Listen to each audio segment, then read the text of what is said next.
was in her baby seat. I bent down to adjust the straps around her. Then my hand touched something soft under the seat. I pulled it out. It was a red panty. My heart stopped. My entire body became weak. I stared at it for a long time. It did not belong to me.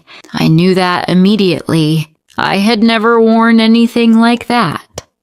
Then something came to my mind. After our marriage, Maxwell and I were never close in the car. Before marriage, yes, when we were young and full of excitement. But after marriage, everything became plain.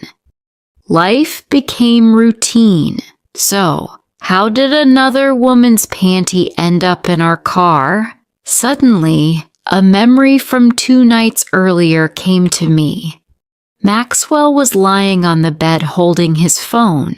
I was folding laundry quietly. I said, "Maxwell, you don't give me time anymore.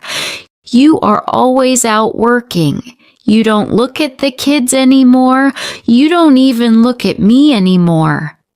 Maxwell did not look at me. He just nodded without interest.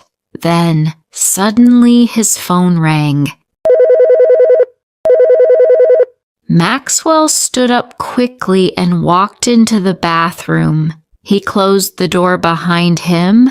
I felt confused, so I walked slowly toward the bathroom door. His voice was low, very low, but I heard a few words. "Don't miss me too much, baby. With time, I'll get rid of that old hag." I froze. I could not breathe. Old hag.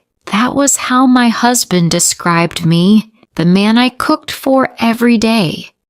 The man whose children I carried. The man for whom I lost sleep and youth. He was planning to replace me. When Maxwell came out of the bathroom, I could not control my anger. I said, "Who were you talking to?" Maxwell looked at me with cold eyes. He said, "It's none of your business, Lydia."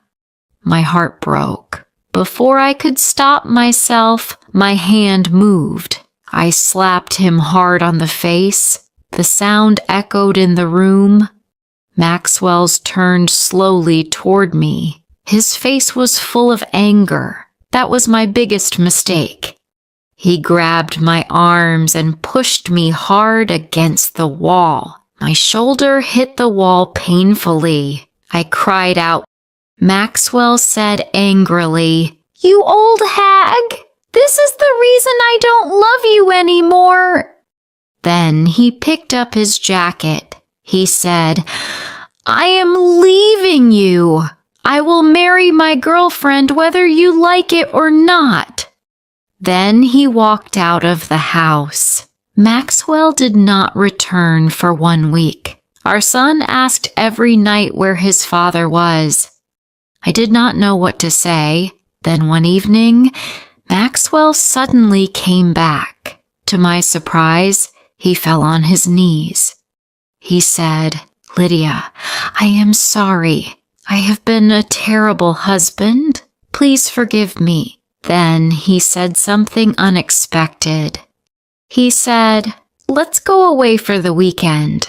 Just you and me. We need time together." Part of me wanted to believe him. Maybe he truly regretted everything. 2 days later, we drove to an old cabin in the woods. The place was very quiet. Inside the cabin, everything looked simple. Maxwell seemed relaxed. He said he would prepare dinner and wine. I went to the bathroom to wash my face. When I came back, I saw something strange. Maxwell was standing near the table. He was pouring something from a small bottle into one of the wine glasses. When he saw me, he quickly smiled. Maxwell said, "Here, wine for us."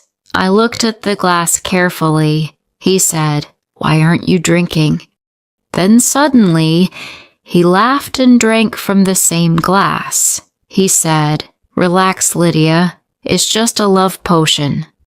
That night, I fell asleep in Maxwell's arms. For the first time in many months, I slept peacefully. When I woke up the next morning, the bed felt strange. I was surrounded by pillows. Maxwell was gone. I stood up quickly and walked into the living room. No one was there. I went to the entrance door. I tried the handle. It would not move. The door was locked from outside. My heart began